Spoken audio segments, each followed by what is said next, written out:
welcome to the channel. In today's video, we're going to be doing something a little bit different, but also kind of the same. We're going to be talking about household sandblasters. Now, obviously, it doesn't make much sense to have an industrial sandblaster in my garage that's going to suck up half the garage and cost $8 grand. So, I did a lot of research and I landed on the barrel blaster.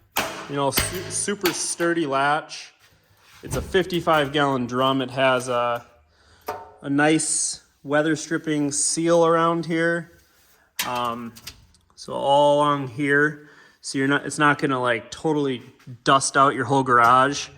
High quality gloves, triggerless gun here with the foot pedal option. It's a little more ergonomically friendly, you know. Especially if you're going to be blasting for long periods of time. Initial impressions of quality are, it's pretty nice. If any of you have used like a commercial blast cabinet, they have a big filter system that filters all the dust out when your glass media or whatever media you're using gets all smashed down and turns into super fine like powder. And they have like an air system that'll separate that powder.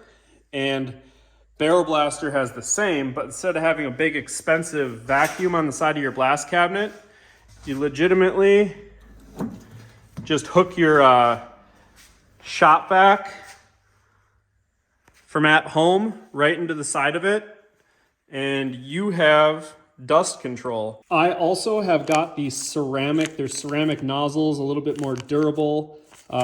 3 ceramic nozzle tips. That's a little bit of an upgrade, as well as the, I'm gonna call them like tear-offs, similar to like what you'd have on a motorcycle visor. When the plexiglass gets all beat up, there's these little clear film covers you put over the plexiglass. So instead of having to change out the plexiglass, you just stick another one of these on. Also, the instructions, like blew away my expectations.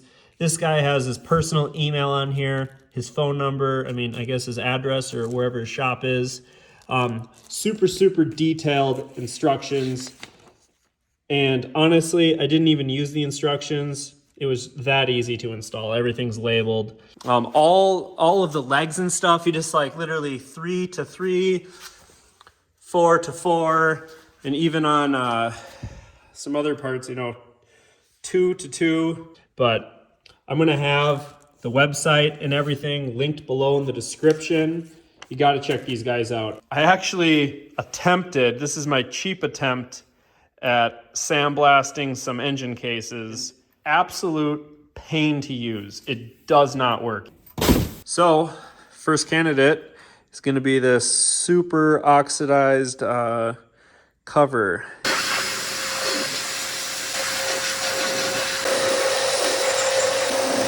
So this is the back cover of the transmission here, and I would say it turned out pretty awesome.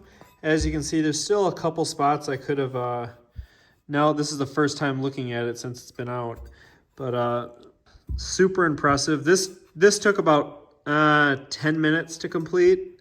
That includes kind of waiting for my air compressor to charge back up. Next, let's try this rear drive cover. Rear drive cover is actually pretty clean, but this gasket material that's on the sealing surface there is like impossible to remove. So let's try sandblasting it. Having it on wheels here on the casters is super nice. I kind of have it tucked in this little cubby hole here, and I can roll it in and out for loading it. You load through this side.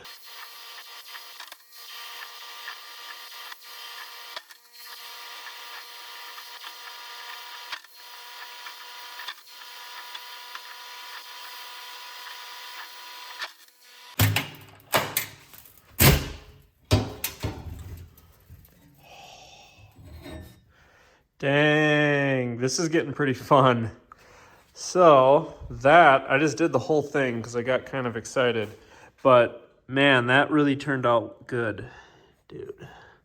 So I tried a little bit harder on this one. I kind of dialed in everything, and this looks pretty much brand new. Super excited on how that turned out. So, up next, let's try a rusty piece of metal. This is steel, not aluminum. So I just did half of it to kind of do like a side-by-side comparison. And wow, like look at that. It's like, honestly, it looks brand new. This was super heavily corroded steel and it just ripped that rust right off. On this side, I haven't touched it with the sandblaster, but just look at the difference here. Underside, like, nah, I mean, it's just, I can't believe it. This is so fun. I'm gonna end up sandblasting everything in my entire garage.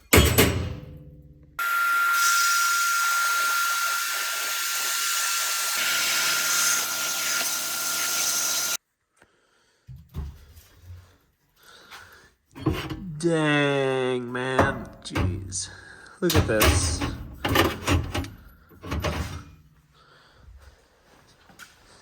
So I did some other stuff. The brake pedal here is looking absolutely perfect. It's like, honestly, you wouldn't even be able to tell that this is like a used brake pedal. Aside from it being ground down there in the past, I mean, this thing just did a total 180 transformation here. So is the barrel blaster worth the money? I mean, if you're an at-home DIYer and you got all sorts of little projects going on, or you're restoring a car, you're working on an old, like me, an old BMW motorcycle, you're kind of bringing that back to life, or you have all sorts of rear drives and transmissions, carburetors and everything laying around that you're rebuilding and tinkering on things, and you want that outside to just really look like a factory finish almost.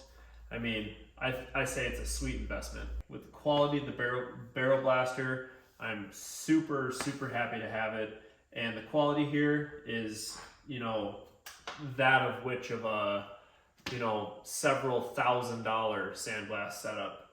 And I've used a lot of industrial sandblasters in the past, and honestly, this is right there with them. Especially for an at-home sandblaster, this thing is just awesome. I can't say enough good things about it. So please like, comment, subscribe, and as always, have a safe ride.